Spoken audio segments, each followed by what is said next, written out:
Okay, well, welcome everyone. We are going to go ahead and get started today. My name is Stacy Hurst, and I have the privilege of moderating this discussion, and I'm actually really looking forward to it. So, thank you for joining us. The title of our discussion today is a 360-degree look at the science of reading now. And of course, we're going to focus on leading for reading. I'm Stacy Hurst. I have the honor of moderating today. I am a professor of teacher education in Southern Utah at Southern Utah University, and I'm the chief academic advisor at Reading Horizons as well. We are joined today by Laura Beaver. She is joining us from sunny North Carolina. Laura has over 25 years of experience in education. More than 15 of those years have been spent training educators at the school, district, and state levels in literacy instruction, MTSS implementation, which is relevant to this conversation for sure, and family engagement. Laura is a published author, and she also develops and presents family engagement workshops for people in her community and for families to use reading strategies at home with their children. We also have Patty Montgomery joining us today. Patty's education background, let's see, sorry, you can see her face too, includes being a teacher and administrator with underserved populations. She's been a special education administrator, author, national educational consultant specializing in principal and school leadership development. She's collaborated with state departments of education as well as teacher effectiveness and union management collaborative teams. She was previously the executive director of literacy for the Colorado Department of Education, and she is a co-author or the lead author for a book you may have heard of called The Principal's Primer for Raising Reading Achievement. I recommend that book. I own it, and it's got a lot of great things in that book to help us. And we're going to talk a little bit more today about some of those as well. It's a guide for principals and school leaders, highlights efficient system structures necessary for that school-wide improvement and performance. We are also joined by Kevin Hansford. He is the superintendent of the Kingman-Norwich Unified School District in Kingman, Kansas. Before that, he was the district superintendent. Before he was the district superintendent, he served as the executive director of teaching and learning for the Leavenworth School District in Leavenworth, Kansas. He has served as an elementary school principal, elementary classroom teacher, and I think that qualifies you for a lot, Kevin, specifically for this discussion. It'll be fun. One thing that is really impressive about Kevin, and I know this because I've talked with Kevin before, his work as a superintendent is committed to making sure that all students succeed, specifically in literacy acquisition. So, welcome to our panel members today. So excited to have you all here.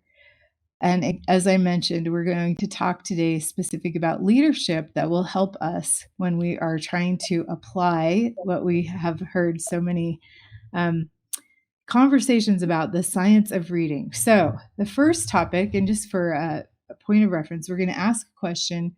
We'll discuss it as the panel members will discuss it. If you have questions, feel free to ask them. And then we'll ask those questions as we go along. We'll address those. And then if there's time at the end and you have questions that we didn't address, we'll take some time for that as well. So topic number one, what are district's current literacy challenges and priorities? And Kevin, I'm going to start with you to answer this question if you don't mind, because I think you're in the thick of this right now as well. What would you say to this? Well, I am. I would agree. I think, our literacy challenges are, we're very new still to this knowledge of science of reading. It's not new knowledge, but it's certainly new to us. And so it's really left, our teacher teams feeling, first of all, a little bit deflated that we didn't already know this before. So we've had to sort of move beyond that and figure out how to move forward. And it's a lot and it's hard to manage, but I think probably I don't know that it's the biggest challenge, but it's the one that's most difficult to overcome, is the challenge of helping students who have gotten beyond us in the 6th through 12th grade who failed to get some of that foundational knowledge and literacy, who've struggled for reading for so many years, who've sat in classrooms and wondered why this seems so easy for everyone else and so hard for me. And so now we know what skills we need to help them develop. But on top of that, that problem is compounded by the fact that we now have to help them overcome a belief in their inability to do things. And so that's been something that's been, really difficult for us, and really so helping to build kids back up at the upper levels to be able to then help them access literacy. Now, the positive there is once you're able to help them see that they are actually capable of doing it, it really turns their life around really quickly because they become very confident, not only in literacy, but also in mathematics and all other academic areas, because now they feel like they've sort of broken a code that's eluded them for so many years. So that's one that we're working really hard to overcome right now, is to help our older learners find confidence again and find an interest in being learners again, because they were turned off by so many years of struggle and feeling inadequate. Yeah, that's a great response. And I think with such a focus on the science of reading in those early grades, right? We have a lot of focus on that third grade year. There's still going to be a lag. Implementation takes some time. And so we don't want to leave behind those students who didn't get the kind of instruction they needed. That's a really important aspect. Patty, how would you answer that question? What do you think is the Yeah, current well, challenge and priority? you know, I think that there's such a big push to switch to the science of reading, and people are going at it as fast as they possibly can. So we're doing a lot of professional development across the country with letters and top 10 tools, but those don't teach teachers how to implement it in the classroom. They're really the why of how we do the science of reading. And so, interestingly enough, a Forbes article just came out on February 4th that was about the how. The teachers need to know the how, the what, and the why. And to this point, in too many cases, we're only giving them the why. So I think schools are faced with, how do we do this, and what do we use to do it with? What's our curriculum, and what does it look like in action? And then, of course, principal development. In most states, there's only 5 states in the country that legislate any sort of professional development for principals. And in each of those 5 states, it's on the why, again, not the how or the what. So that seems to me a huge challenge that districts are facing right now. Yeah, that's a great way to address that too, and just sum that up. We do have a point of clarification, and thank you for putting this in the chat. When we are referring to the term science of reading, and I did the thing, I assumed everyone, just to make sure we're on the same page with that definition. It really is a conglomerate and convergence of research that has taken place over decades in various aspects of learning. We have neuroscientists, we have psychologists, we have teaching and learning. A lot of different disciplines have contributed to that science of reading. And without launching into one of my lectures for my students, I will say that it really, I think now as a country, we're focusing on those research based information, the why, just like you were saying, Patty, and the what, right? So that we can prevent most reading difficulties, and that we can really help to support any learner in learning how to read.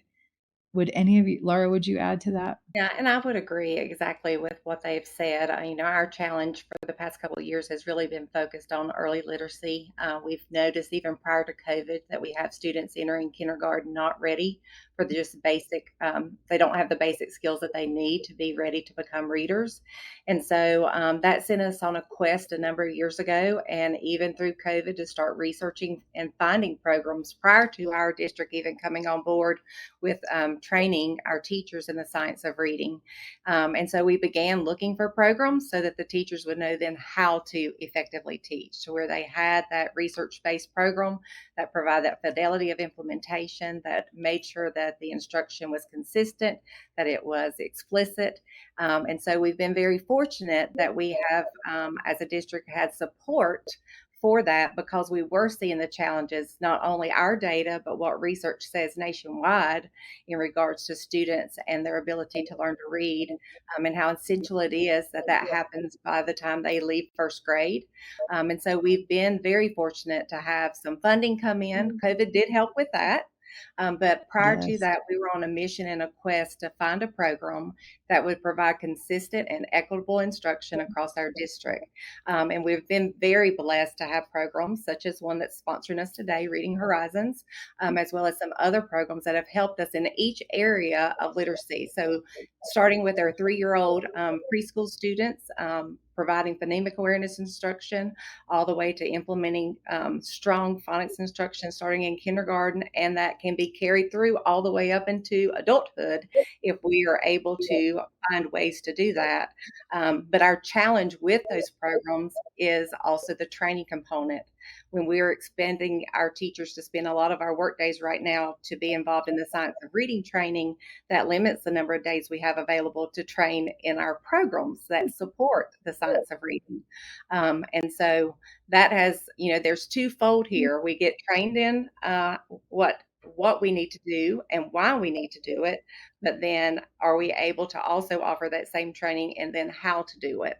And so we're trying to find that balance. And fortunately, I work with the district, just like I'm sure Kevin does, to support his district to try to make sure we can find answers to those solutions. But that is a challenge right now that we're facing. It's time to effectively train and provide those resources to our teachers. And that seems to be the theme of what all of you have said, each of you have said, right? We need to increase teacher knowledge, but then support them systemically in implementing what they're learning. And that's providing them time, materials, and really just the support to do that. Kevin, I know that how long have you been superintendent now? This is only my second year in this position here. But ever since you've been in that position, you've really been focusing on these things. So I think it's really great that you're addressing those challenges too. And would you agree that those are, as a superintendent, even providing that systemic support needs to be a Definitely. focus?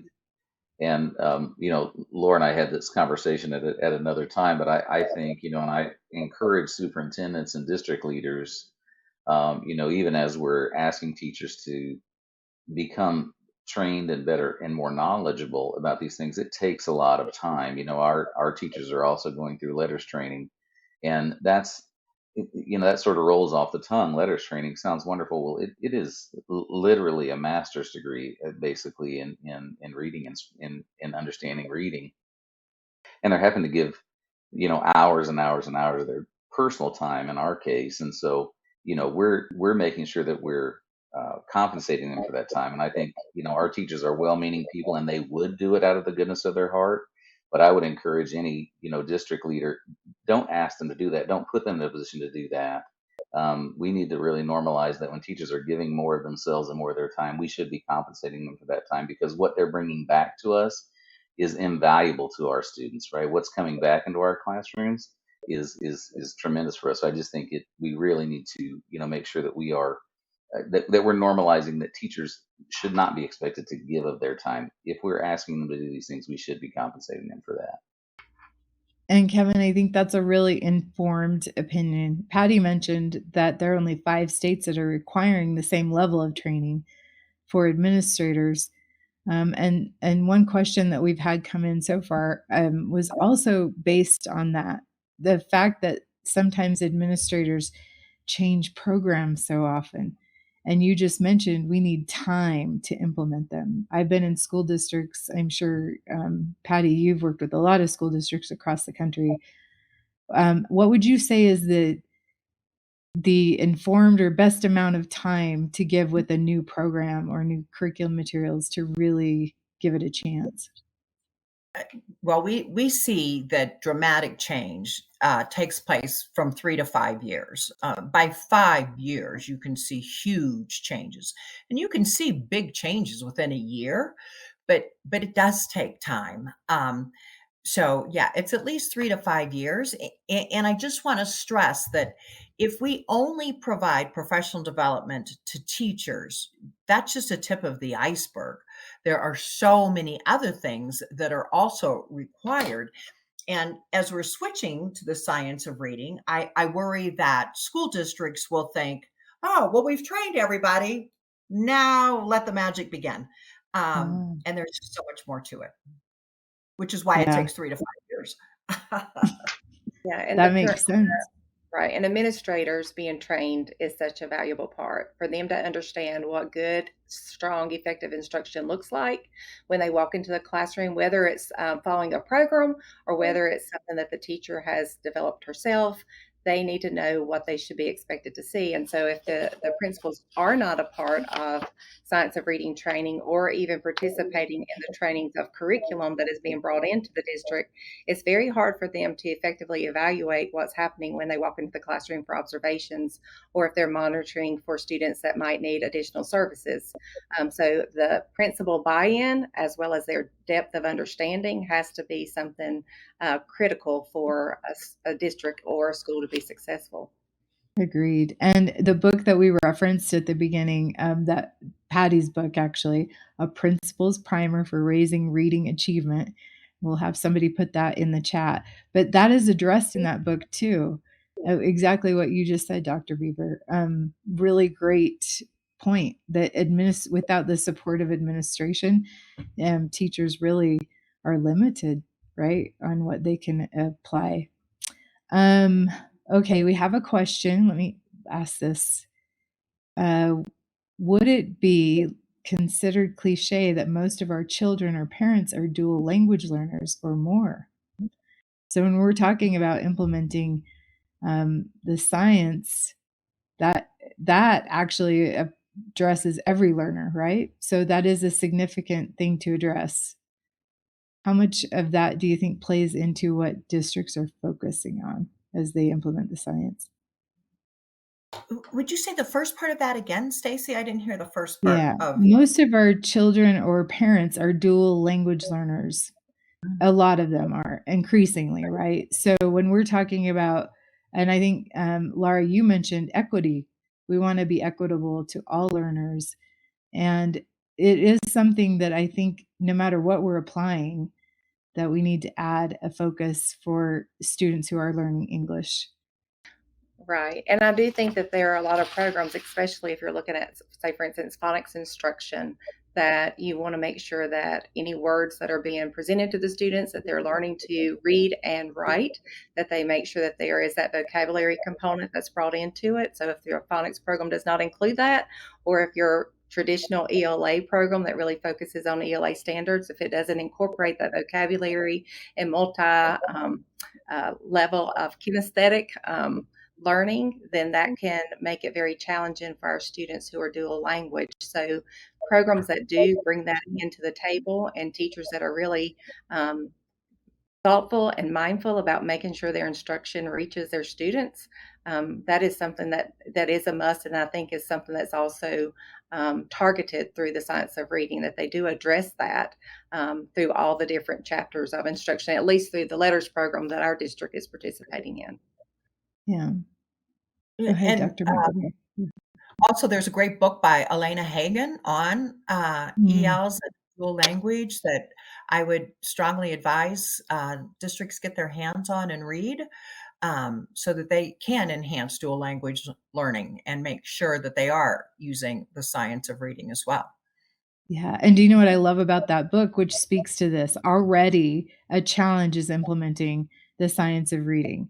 But then when we add the complex layer of English language learners, then we need to take them into account as well. But the good news is a lot of these practices are similar. Just like you mentioned, Laura, we're still going to teach vocabulary. We're going to be Absolutely. more intentional about it with certain populations. And by the way, that is a book by Elsa Cardenas Hagen. And you Yep. guys, is it funny that I don't remember the title, but it's kind of a reddish orange book. So I hope It, that's helpful. I keep turning to look. I've got it on my bookshelf. I'll keep trying I think, to. yeah, I think it is language development for English language learners, or but it's a great book. Somebody will find it and post it in the chat, but it is a great book. Thank you for addressing that. And I recommend that. Actually, as I read it, I had that takeaway of this is just good instruction no matter.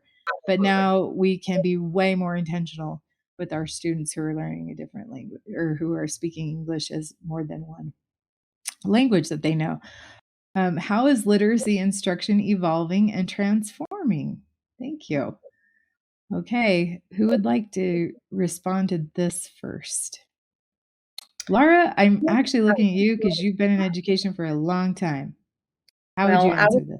I was talking to a colleague kind of about this earlier today, and one of the things that she said that is so true, and that I think you even hear it reiterated through the science of reading training, is that literacy instruction has to be intentional. That we can't leave it up to chance anymore. And so I think that is how one way that it is evolving. That not just the people at the district office or the people who have opportunities to go to conferences and learn more about effective reading instruction are learning this knowledge, that our teachers now are fully aware of the impact that explicit instruction has on students being able to be successful readers. And so I think that's one of the greatest transformations that's taken place. The research that's been out there has been out there since 2000 with the National Reading Panel. And that information, when I'm sharing that with our teachers, when we were getting ready to roll out letters training this past year, that was a very eye-opening statement to them when I said, this research has been here since 2000. I knew about it in 2002 and have talked about it with families, with educators, through different training settings that I've been in, but it never really seemed to click. It was like nobody really grabbed hold of that information or felt like, well, why is that really important?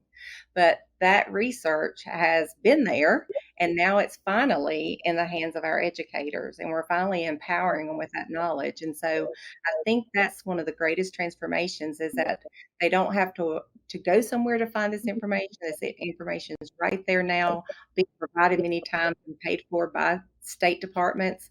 And it's given them the power and the knowledge so that they can be very critical of the instruction that they're providing.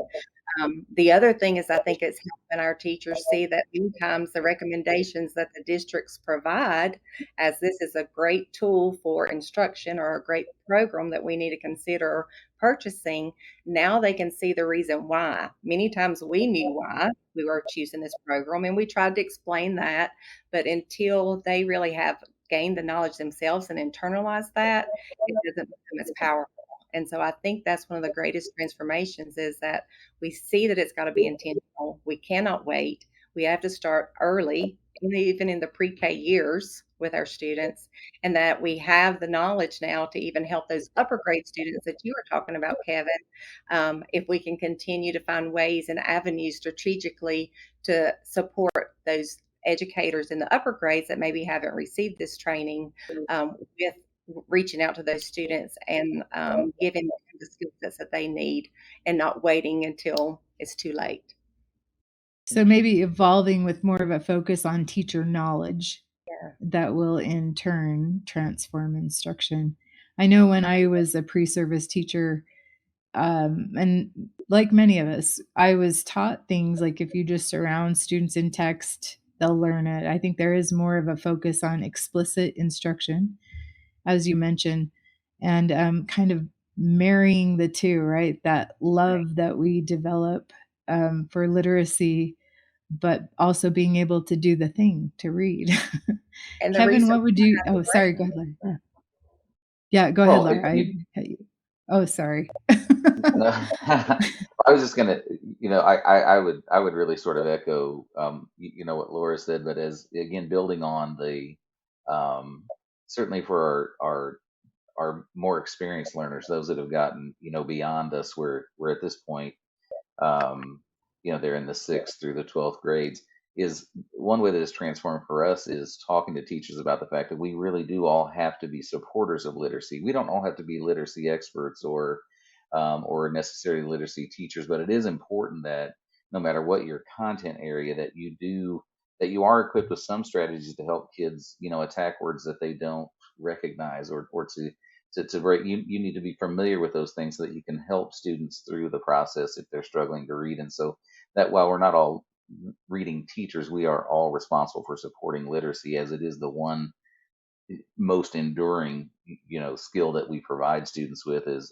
they leave us. And I think, um, being really clear, and this may be just an us problem and not an everyone problem, but being very clear that we won't be intervening ourselves out of these issues, right? This is actually a tier one instructional issue that we have to really grow our knowledge base about how to be more effective uh, literacy instructors, that we have to be better at assessing and diagnosing those things. This won't be solved through intervention, and I think that's been our maybe the response in the past. Hey, we'll give them tier two. They'll go to tier two, and for the next 6 years, and then tier three, and then we'll graduate them struggling. And so we've got to be very intentional in our tier one instruction to make sure that we get a best first teach every time where literacy is concerned. And so I think that's been a big transformation, from our end, is really helping us to see it as this is an everyone issue. This doesn't belong to any one set of teachers who happen to have ELA in front of their name. This all belongs to all of us, and we've got to solve it together. Yeah, no matter the grade level. Patty. For sure. Yeah. Well, one of the ways I think teaching is transforming, and I think it's a wonderful thing, is that teachers are asking more questions. Some of them are exploring science of reading on their own and going back to schools where we're still in a balanced literacy world. And they know that they can be doing better. So they're reaching out, and we have Facebook pages like, what I should have learned in college. And I just see teachers standing up for themselves and their students saying, we can do better than this. And to me, that is marvelous. I mean, that's absolutely marvelous. Another way that I see, even though they're on a quest to do better, there's a struggle. There's that balance of being in one world and another world, and then not knowing exactly what to do, which is why they seek out. But it's also kind of a troubling time for teachers because they want to do well. It's just that always the top doesn't know how to tell them to do better. So it's a very interesting time, I think. Yeah, and I think we have, just like Kevin mentioned, it's an everyone problem, right? In my current position, I think that's another place that we're evolving and transforming literacy instruction. Just the amount of knowledge that my students are exposed to about the science of reading, in my opinion, not enough, but way more than I got, right? Way Yeah. more than I got. Yeah. And just seeing Well, them in action already, it's been really fun. Yeah, yeah, and I think, Kevin. as a district administrator, I think I would caution also, as we think about the transformation, the sense of urgency around this. As we have all this new knowledge, we really want to fix it really quickly, and we really want to. I think we have to avoid becoming, this sort of robot, sort of, we test them, we intervene, we teach, we test, because again, we still have to bring. I don't know that every student is going to love to read, but I certainly think we could make them not like reading a whole lot if we become very, if we become sort of robotic in our implementation and our urgency to get moving and to get this fixed. And so I do think, as a district administrator, I would encourage folks to really be mindful of that when it looks like we're becoming this sort of test and go, to really slow down and find ways to make that look more artful, and to really be more enjoyable for students and for teachers, quite honestly. Yeah, and I love the words in this question, evolving and transforming, because at the same time, just exactly what you're saying, Kevin, we don't want to throw the baby out with the bathwater, right? In education, we're so used to that phrase, the pendulum swing. And I think that's almost a detrimental mindset. We've got to think of this as an evolution. And I'm not going to throw out all of the great things that I learned, even under the balanced literacy umbrella, right? That contribute to things like vocabulary and a love of literacy and knowing how to engage in high quality literature and nonfiction text and get meaning from it. So lots of things. I know, I do think our instruction is evolving in specific ways too. Just because we're adding phonics doesn't mean that can't be fun and engaging either. So making sure we're addressing all of those things. Laura. Well, I would say that even decodables now are becoming much more content filled, if that's the way to say it. But, many of the decodables were just very simple text. They really didn't make a lot of sense. And now we can find decodables that actually tell a story, that give lots of information, that build knowledge at the same time.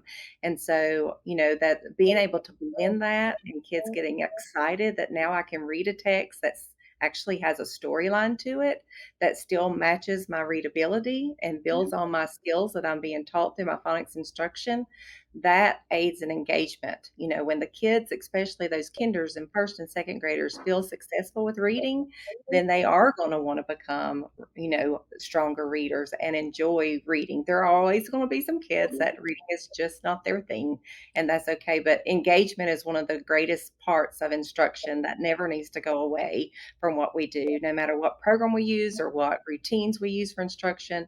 Teacher and student engagement is the key to effective student success. And all students deserve to know how to read, whether they choose it as a love or not. We just want them to have the option. And there are lots of our students right now who don't even have that option because they can't access it, right? Great. Okay, next, should we move on to the next question? Let me check the audience questions. Let's see what we have here. Somebody asked, what training exactly would we benefit from in teaching? Are we talking about phonics? So what kind of training do you think is beneficial when we're talking about evolving and transforming instruction? Well, certainly how children learn to read and a foundation in that, like letters or top 10 tools for teachers. Those are both excellent. But then, as I said earlier, it's back to how do we implement it and what do we use to teach it? Those are critical questions that you have to ask and that teachers have to be trained in. And then not only that, it's how to look at the data and analyze the data. And what do we do for small group instruction? And what are the best interventions we can provide? So training in all of those things, which is why it takes 3 to 5 years. Yeah, You can't absolutely. do that in a year. It takes Yeah, a while. for And then I sure. definitely think there needs to be training that goes along with a program that you choose that aligns with the science of reading.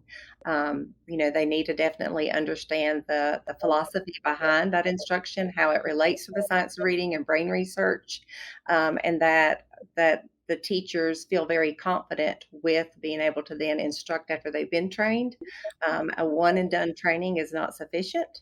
So we need to have opportunities for multiple reteach, multiple times for teachers to go back and review content at a later time that maybe not can be provided from a live presenter, but that there's some resource that they can go back to that will enable them to boost their skills as they are moving through the progression of that instruction. So there's resources out there, there's programs out there that do that. We're very fortunate we have one that does, and but that is one of the keys, is that, like Patty was saying, we know the research behind how students learn to read. We can have a scope and sequence, a recommendation, but if the teachers still don't have the resources or truly have been taught the skill set to teach it, they're going to still struggle. Yeah, that makes all the sense in the world. And it does make me think too about Kevin keeps talking about the older learners who didn't get it in the first place. We need to provide those teachers with the same amount of support in how to identify and then how to help address that, right? Okay, topic 3. Where are district leaders finding support and options to address literacy challenges? Kevin, do you want to start with an answer to this question? Sure. Well, I think if there was a silver lining to COVID, that it was this influx of federal monies that, that have helped us be able to purchase professional learning and things like that for our teachers that certainly in our case, we would not have had the opportunity to do. And so, you know, we've done letters training and those types of things. But as Patty and Laura have both said, you need support. And so, what we have done is to bring in a consultant who comes in and visits with us 4 times a month, sits with teachers, models for teachers. She is actually our letters trainer, which is very helpful as well. So she is giving them sort of side by side coaching and the ability to implement this ongoing, allowing them to ask questions. We've also added literacy specialists at each of our locations, and so we're giving them access to as much knowledge as we possibly can. I met you with a group of them in Syracuse, New York, at the Reading League conference, and so really trying to get them a lot of access to lots of things that they can bring back and support teachers. And of course, now I think for myself, I've just found tons of podcasts and things where it is leaders just like me trying to do exactly what I'm doing, and we're sort of sharing those, our struggles and sharing those things. And I've gotten tons of great ideas, from them. I'll be honest, as a district leader, I worry when that federal money runs out, how we will continue this, because again, our teachers are hungry to implement the things that they've learned. They're also hungry to learn more. And I would hate to have to tell them that we're not able to do that. And so, right now my challenge as a superintendent is to start planning long term with our budget of how we can put more money into professional learning so teachers do have access to that on an ongoing basis so they can continue to learn, continue to grow. Because even, I don't think any teacher would disagree. This has been some of the hardest times to be a teacher in our history because of COVID. I, I hear many of my teachers right now who are just excited about what they now know and what they're able to help kids do. And so, again, as a superintendent, my challenge is to be able to sustain that over time, to help them continue to love this and learn and do the things that they're doing. Yeah, I think it's really important that you mentioned finding resources of other administrators who are in the same position you are, and making those connections and sharing that information as well. Yeah, Laura, what have you experienced? Well, What kind of I would support and agree with options? Kevin, Yeah. what Kevin has said, and then our state has really taken note that our teachers need more support and our districts need more support. So in North Carolina, our Office of Early Learning leaders really pushed our legislature to make sure that we were providing support to the district. So they're hiring 115 early literacy specialists, one per district. That person is going to come in to help with the implementations of letters, to also become a letters facilitator and trainer for our district as well as for other regions in the state if necessary, and then to support the district with our own literacy initiatives. So that has been one great benefit. They've also helped to provide some resources for our families, because that's a challenge that we have as district leaders is how can we support our families and support our schools with supporting families. So they developed a site that's a digital literacy initiative site for our families to go to. But more importantly, we're training our teachers on making sure that they know how to utilize those resources and share them with their families and not just expect the families to go to those sites independently. So having district level support and state level support is extremely important. A lot of our regional leaders in the area of literacy have also helped to provide some PLCs and coaching resources for our own district level coaches and school level coaches so that they can help make sure the teachers are taking what they've learned through the science of reading, and every 4 weeks they kind of reflect on that learning and have opportunities for digging deeper into that, having discussions, and also then the opportunity to request coaching in those areas. So that is a support that we were not anticipating. It really blew us away that was something that happened in North Carolina. We were very thankful for that, and we hope that will continue to be funded for the next couple of years at least.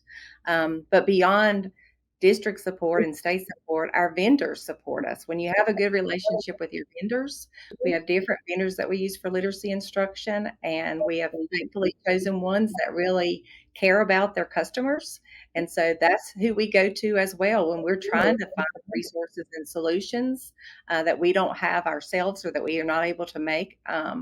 They're there for us to help us find those solutions. And they may not have the answer, and that's okay, but they're at least willing to help us with things. Yeah. And it does take a partnership on all levels, right? Yes. Even down to the vendors. I fully agree. Special education teachers, even our paraprofessionals in the building. And you really are building sustainability when you address that, right? Because then you have teachers who have been teaching for a long time and have grown their practice and knowledge and can mentor younger teachers. Some people are mentioning that in the chat. Lots of really good options. Patty, what have you seen? You've worked with a lot of schools across the country. Where are they finding district leaders finding that support and those options? Well, of course, I'm biased because that's what we do. Yes. So we do provide those supports. But what Kevin said is very true. I mean, there's a lot of wonderful podcasts out there. I know in the state of Wisconsin, there are groups of schools that are implementing this that meet together in rural districts that are implementing the science of reading, and they meet once a month.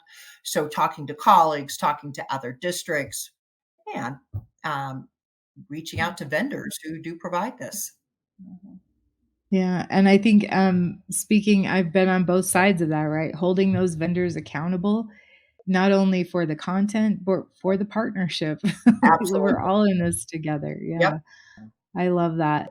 And Patty, I know that you are involved with resources for administrators specifically that I think will help provide a lot more of a boost.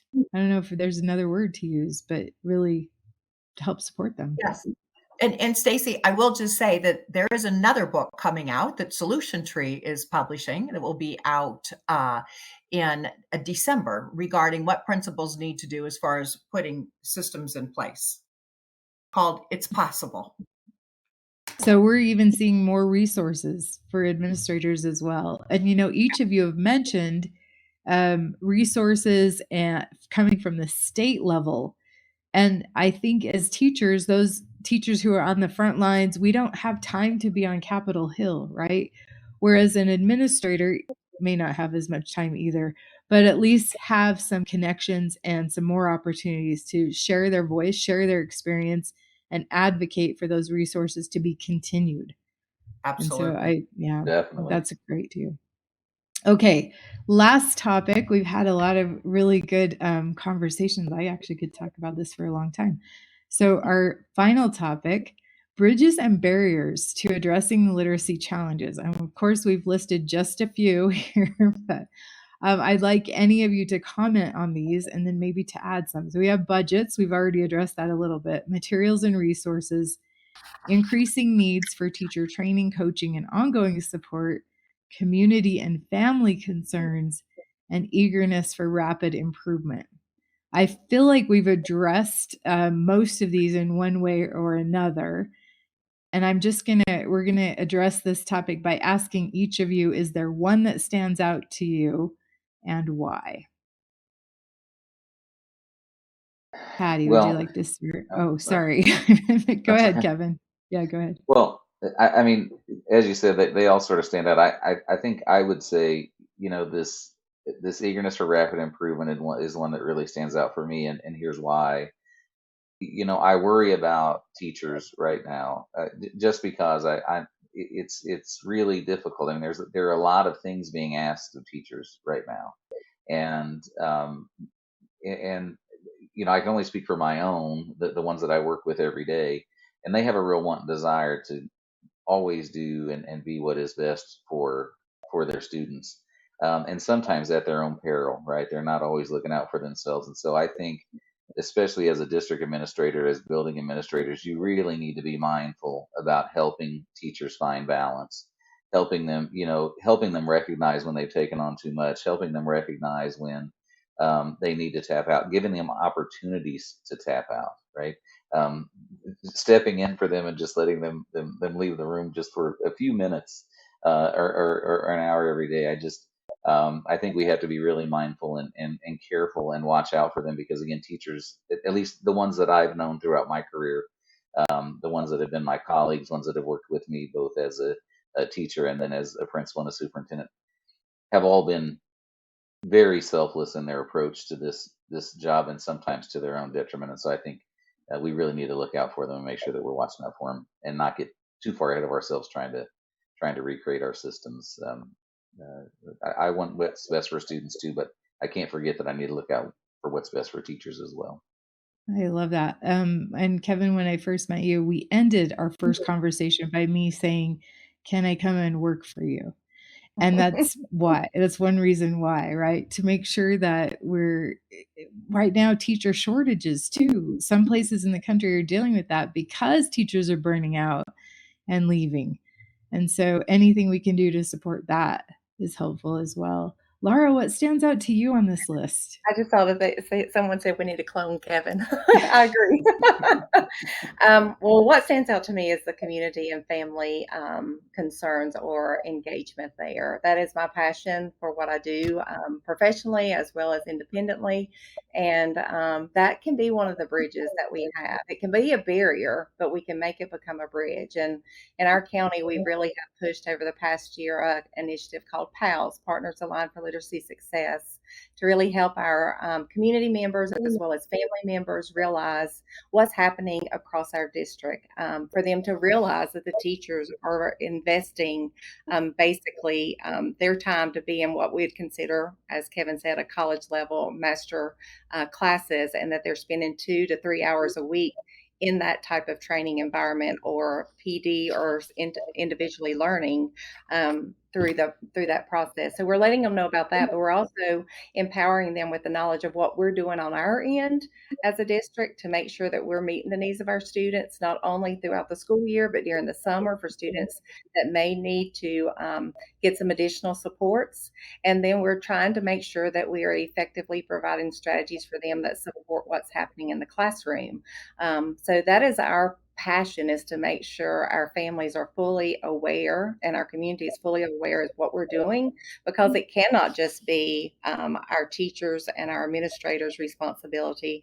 It has to be all of us in there together. But we can assume that all families know how to support their children. We have to provide them with those resources. And there's some simple ways that we can do that to meet families, whether they are a dual language family or a family that's, very affluent, or a family from poverty. There are so many different ways that we can reach out to them and engage them. But we have to look for unique ways to do that, and make sure that that is also a top priority, because it can be that bridge that makes a difference in a child's life. Yeah, in fact, we have a question that would be good to ask now, and Laura, you could address this. Who and how should parents engage at the school and district level to help push for better science of reading practice and instruction for their kids, or training for teachers?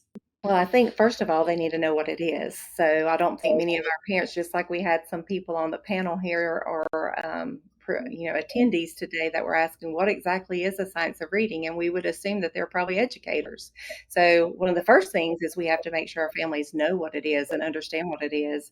Then they have to make sure, as a school, it is up to us to make sure at each individual school that we share with them how we are effectively implementing evidence-based practices, and that if they're not seeing that then at their particular school, or if the district shares that information, if we're not seeing that taking place at our school, they need to feel like at their district level they have the right to go directly to the superintendent. Our superintendent has an open door policy, and without a doubt, I'm sure Kevin does too.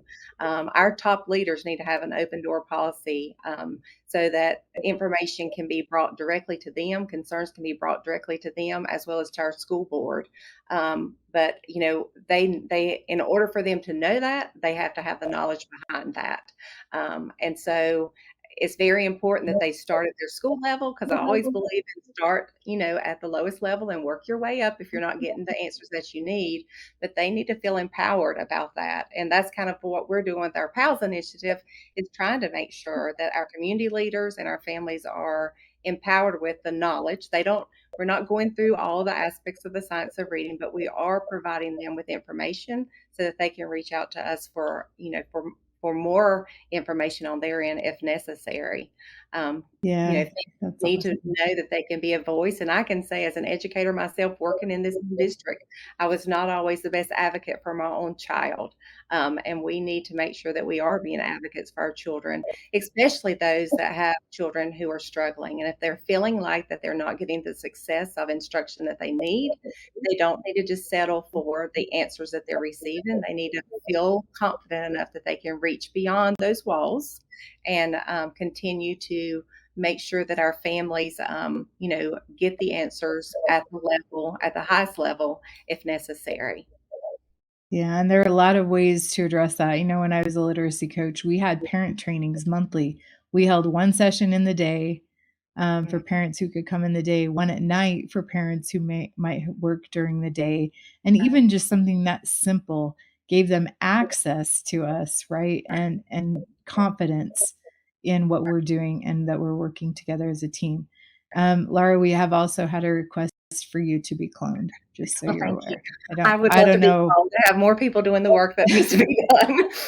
See, this is why literacy is important. And then our STEM focus can increase too, and then we can clone people. I think that'll be great. And the COVID did help with this, because it did open our eyes as educators to realize we don't always have to bring families into the building.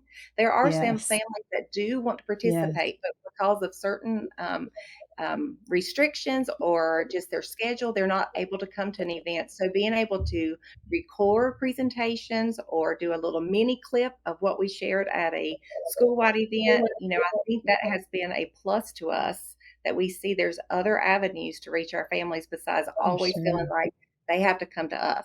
We have to learn reaching to out to them. Not where we think they should be, and we think they should be in the building, but they can't always be there. So we need to make sure we're looking for ways to reach out to them. I love that. And Patty, out of those topics, which one stood out to you? Those barriers, budgets, materials, what was it? Yeah, I'm going to add two. Yeah, good. Do it. One of them is teacher evaluation. I worry about teacher evaluation because in 31 states, they use a constructivist approach to teacher evaluation, which is totally contrary to direct and explicit instruction. And so when principals go in to evaluate teachers, it isn't necessarily aligned with explicit instruction and the science of reading. So that's one big barrier that I'm very concerned about. And then the second one is leadership. We have 5 states training principals is not enough. And again, we can't just train principals in the why, or how children learn to read. We've got to train them in how to give instructional feedback that's aligned with the science of reading, how to do data analysis that's aligned to the science of reading, how to set up master schedules that provide for the best utilization of resources so that all children can get an intervention. So I've got lots of worries that I'm worried about. And a lot of resources, Patty, that you're part of. So you're not just calling out the barriers, you're being part of the solution. Thank you. This has just been a fantastic conversation. I could do this for another hour, but EdWeb has some other things scheduled, so we actually need to move on. But I want to mention that for those of you who have questions, if you've shared them with us, we'll try to get those answered, not today, but we'll send a follow-up email with responses to those questions. So don't hesitate, even though we're in the last technically 2 minutes of our panel, to ask a question. Drop it in the chat or in the question section. It really was a fast hour because we talked about some really important and big things. As we close, in spite of the request to clone all of you, how would you just drop us some wisdom here at the end. One final point that each of you want to make about how important this is to provide leadership when we're addressing literacy challenges. Patty, do you want to start? Sure. Yeah, it's so much more than just professional development to teachers, and this cannot be on the backs of teachers. It has to be, as we talked about earlier, and both Kevin and Laura brought it up.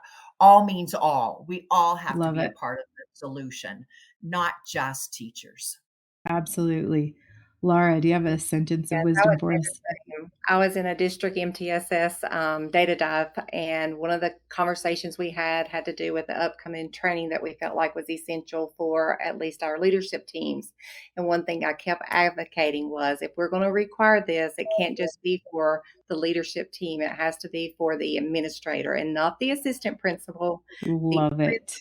Has to be there. If the principal does not have buy-in with any initiative that you have, then it's not going to follow through. And so our principals have to have a deep understanding Yeah. of what we're asking our teachers to do, and they have to be willing to be committed to it for it to be successful. Awesome. Kevin.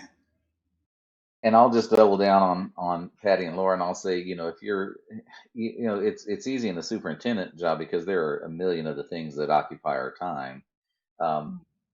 But if you haven't spent time getting to know the literacy issues in your district and the things that are happening, if you haven't spent time getting to know what's going on in the classrooms, you really, really should, because it really is about leadership. All the Love training it. in the world,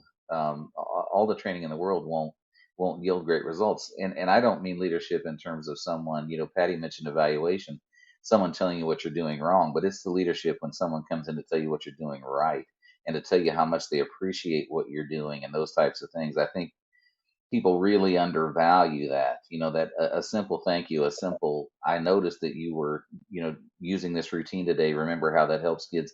That type of feedback for teachers, it matters a lot more than you think it would. And so I just think as a leader, that is the sort of leader you should aspire to be. That's what you ought to be doing from this seat. And I would encourage you to really spend some time doing that. Love it. Thank you so much. Thanks to our sponsor, Reading Horizons. And also, there are lots of opportunities and resources for you from Reading Horizons on the website. And please check those out. Thank you all for joining us. And I hope you all have a great day. Thank you for being part of the solution to our literacy challenges.